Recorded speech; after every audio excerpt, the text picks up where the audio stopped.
بسم اللہ الرحمن الرحیم لیکن اللہ یشہد بما انزل الیک انزلہ بعلمہ والملائکۃ یشہدون وکفی باللہ شہیدا ان الذین کفروا وصدوا عن سبیل اللہ قد ضلوا ضلالا بعیدا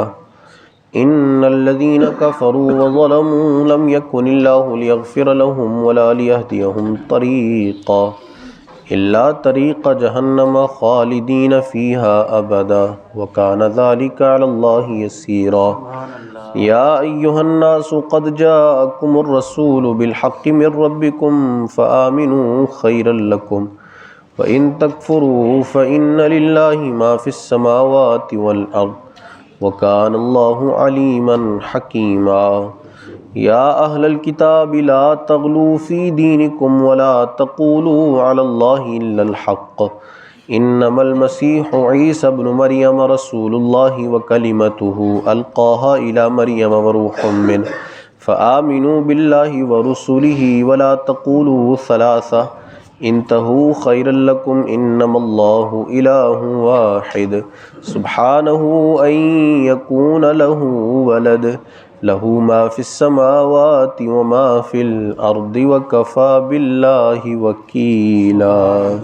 صدق اللہ مولانا العظیم الصلاة والسلام علیک یا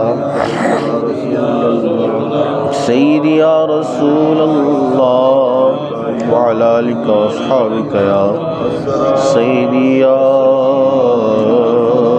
حبیب اللہ الصلاة والسلام علیک یا سیدی یا نبی اللہ وعلی آلک واصحابک یا سیدی یا نور اللہ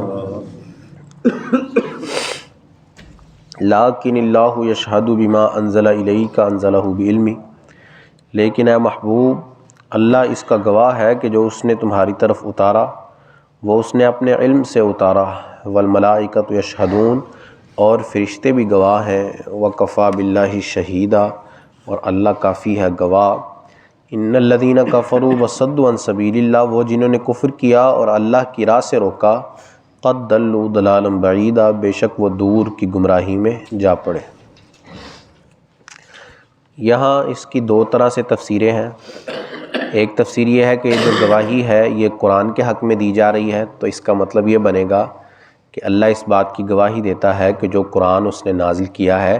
وہ واقعی اللہ ہی کی طرف سے نازل کیا گیا ہے، وہ کسی اور کی طرف سے نہیں ہے، اور نہ ہی حضور نے وہ خود بنایا ہے، اور ملائکہ بھی اس بات کی گواہی دیتے ہیں۔ اور اللہ فرماتا ہے کہ اور کوئی گواہی ہو یا نہ ہو، یہ یہودی اور نصرانی مانے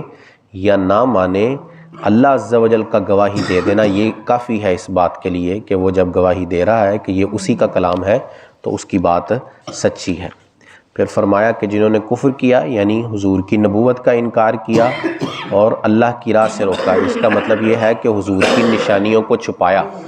اللہ کی راہ سے روکنے کا مطلب یہ ہے کہ جو ان کی کتاب میں اللہ نے نشانیاں بیان کی تھیں حضور کی، انہوں نے اس کو چھپا لیا اور لوگوں کو گمراہ کر دیا اور کہا کہ یہ وہ نبی نہیں ہے جن کی نشانیاں ہماری کتابوں میں ذکر کی گئی ہیں۔ تو اللہ فرماتا ہے کہ جنہوں نے ایسا کیا تو یہ واقعی گمراہی کے اندر پڑے ہوئے ہیں۔ ان الذین کفروا وظلموا اور بے شک جنہوں نے کفر کیا اور حد سے بڑھ گئے، لم یکن اللہ لیغفر لہم اللہ ہرگز انہیں نہ بخشے گا ولا لیہدیہم طریقا اور نہ انہیں کوئی راہ دکھائے گا الا طریق جہنم مگر جہنم کا راستہ کہ خالدین فیہا ابدا اس میں ہمیشہ ہمیشہ رہیں گے وکان ذلک علی اللہ یسیرا اور یہ اللہ کو آسان ہے۔ یہاں بھی یہودیوں ہی کا تذکرہ ہے کہ وہ جو کفر انہوں نے کفر سے مراد ہم واضح کر چکے ہیں کہ کفر سے مراد یہ ہے کہ حضور کی نبوت کا انکار کرنا، تو جو کفر کرے اور حد سے بڑھ جائے تو اللہ اس کو ہرگز معاف نہیں فرمائے گا۔ اس کی تفسیر بھی پہلے بھی گزر چکی ہے کہ ہرگز معاف نہ فرمانے کا مطلب یہ ہے کہ جب وہ کفر کریں اور اس کفر پر ہی ان کا جو ہے وہ موت آ جائے، ان کو اس کفر پر ہی وہ مر جائے تو اب جو ہے وہ ان کی بخشش کی کوئی صورت باقی نہیں رہتی۔ ہاں اگر انہوں نے کفر کیا تھا، پہلے انکاری تھے، بعد میں اسلام لے آئے، مومن ہو جائیں تو پھر ان کی معافی ہو سکتی ہے، بخشش ہو سکتی ہے۔ یا ایھا الناس قد جاءکم الرسول بالحق من ربکم، اے لوگو تمہارے پاس یہ رسول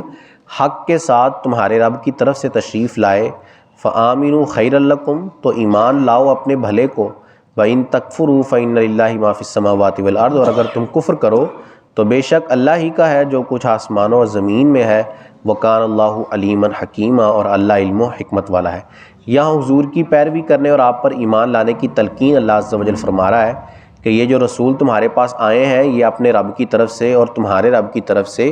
حق اپنے ساتھ لے کر آئے ہیں، تو اس حق کو پہچانو اور اس کی پیروی کرتے رہو، کیونکہ یہ تمہارے اپنے لیے ہی بہتر ہے۔ فآمنوا خیر لکم، ایمان لاؤ اپنے بھلے کی خاطر۔ اگر تم سارے منکر ہو جاؤ گے تو اس کو تو کوئی نقصان نہیں ہوگا، نقصان تو تمہیں ہونے والا ہے، تو اس لیے ایمان لے آؤ تاکہ تم اپنی آخرت کو سنوار سکو، اور اگر تم کفر کر دو تو بے شک پھر تم کہیں بھی چھپ نہیں سکتے اس کے عذاب سے، کیونکہ آسمان و زمین میں جو کچھ ہے وہ سب اللہ ہی کی ملکیت ہے، تو جہاں چلے جاؤ گے اس کی ملکیت ہی پاؤ گے، تو تمہیں جو ہے وہ اس کو حساب ضرور دینا پڑے گا۔ یا اہل الکتاب لا تغلوا فی دینکم، اے کتاب والو اپنے دین میں زیادتی نہ کرو، ولا تقولوا علی اللہ الا الحق، اور اللہ پر سچ بات ہی کہو، انما المسیح عیسی ابن مریم رسول اللہ وکلمتہ، مسیح عیسیٰ بن مریم یہ اللہ کے رسول ہی ہیں اور اس کا ایک کلمہ، القاہا الی مریم وروح من، کہ اس نے مریم کی طرف انہیں بھیجا اور اس کے یہاں کی ایک روح ہے، فآمنوا باللہ ورسلہ، تو اللہ اور اس کے رسولوں پر ایمان لاؤ، ولا تقولوا ثلاثہ، اور تین نہ کہو، انتہوا خیر لکم، باز رہو اپنی بھلائی کے لیے، انما اللہ الہ واحد، کہ اللہ ایک ہی الہ ہے، سبحانہ ان یکون لہ ولد، پاک ہے وہ اس بات سے کہ اس کی کوئی اولاد ہو، لہ ما فی السماوات و ما فی الارض، اور اسی کا مال ہے جو کچھ آسمانوں میں ہے اور جو کچھ زمین میں، وکفیٰ باللہ وکیلا، اور اللہ کافی کارساز ہے۔ عیسائیوں کے حضرت عیسیٰ کے بارے میں مختلف جو ہے وہ عقیدے تھے، مختلف عقیدے بن گئے تھے۔ چند گروہ ان کے یہ کہتے تھے کہ حضرت عیسیٰ معاذ اللہ خدا ہیں، اور دوسرے والے گروہ والے جو تھے وہ حضرت عیسیٰ کو خدا کا بیٹا کہتے تھے، اور تیسرا گروہ یہ تھا کہ وہ کہتے تھے کہ تین خدا ہیں، ایک اللہ عز و جل، ایک حضرت عیسیٰ علیہ السلام، اور ایک روح القدس، یہ تین انہوں نے اپنے طور پر جو ہے وہ خدا بنائے ہوئے تھے۔ تو ان کے ان سارے عقیدوں کا رد کیا گیا، اور پچھلی آیات جو گزر چکی ان میں یہودیوں کے گناہوں کا تذکرہ تھا، تو یہاں اس آیت میں عیسائیوں کے جو سب سے بڑا گناہ ہے ان کا، اس کا تذکرہ کیا گیا اور اس کا رد بھی کیا گیا۔ ساتھ کہا گیا کہ اللہ کے بارے میں یہ نہ کہو کہ وہ تین خدا ہیں، ایسا کوئی جو ہے وہ عقیدہ حقیقی طور پر موجود نہیں ہے، بلکہ انما اللہ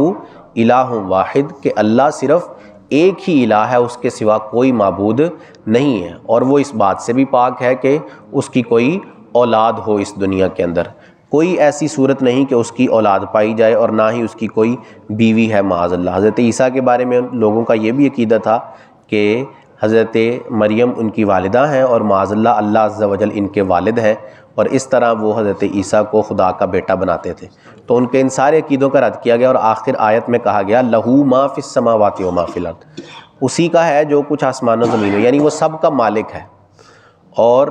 سب کا چونکہ مالک ہے تو پھر جو ہے وہ اس کی اولاد کوئی نہیں ہو سکتی، کیونکہ اولاد جو ہوتی ہے وہ بندے کی ملکیت نہیں ہوتی، بندے کی ملکیت سے آزاد ہوتی ہے۔ تو جب وہ کہتا ہے کہ ساری چیزیں اس کی غلام ہیں، اس کی ملکیت کے اندر ہیں، تو پھر اس کی اولاد کیسے ہو سکتی ہے؟ ایسی کوئی صورت نہیں کہ اس کی اولاد ہو۔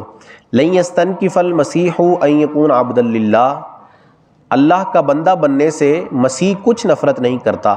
ولا الملائکۃ المقربون، اور نہ مقرب فرشتے اس بات سے نفرت کرتے ہیں، ومن یستنکف عن عبادتہ ویستکبر، اور جو اللہ کی بندگی سے نفرت اور تکبر کرے، فسیحشرہم الیہ جمیعا، تو ان سب کو اپنی طرف ہانکے گا۔ نجران کے عیسائیوں نے حضور کی بارگاہ میں حاضر ہو کر عرض کی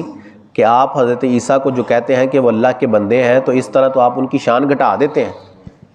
آپ تو ان کی شان کم کر رہے ہیں جب آپ ان کو جو ہے وہ بندہ کہہ رہے ہیں اللہ کا۔ تو ان کے اس قول کا رد یہاں اس آیت میں کیا گیا کہ تم تو حضرت عیسیٰ کو شاید یہ سمجھتے ہو کہ وہ بندہ بننے میں، اللہ کا بندہ ہونے میں اپنے لیے کوئی آر یا اپنے لیے کوئی کمی سمجھتے ہیں، حالانکہ ایسا نہیں ہے۔ اللہ فرماتا ہے کہ مسیح ایسی جو ہے وہ کوئی صورت نہیں ہے کہ مسیح اللہ کا بندہ بننے سے کچھ نفرت کرتا ہو، ایسا ہے ہی نہیں ہے۔ مسیح کو تو یعنی حضرت عیسیٰ کو تو فخر ہے اللہ عز و جل کا بندہ ہونے میں، اور ہونا بھی چاہیے، کیونکہ اللہ عز و جل کا بندہ ہونا اس سے بڑھ کر اور کیا چیز ہو سکتی ہے کہ اللہ عز و جل کا بندہ ہو بندہ۔ تو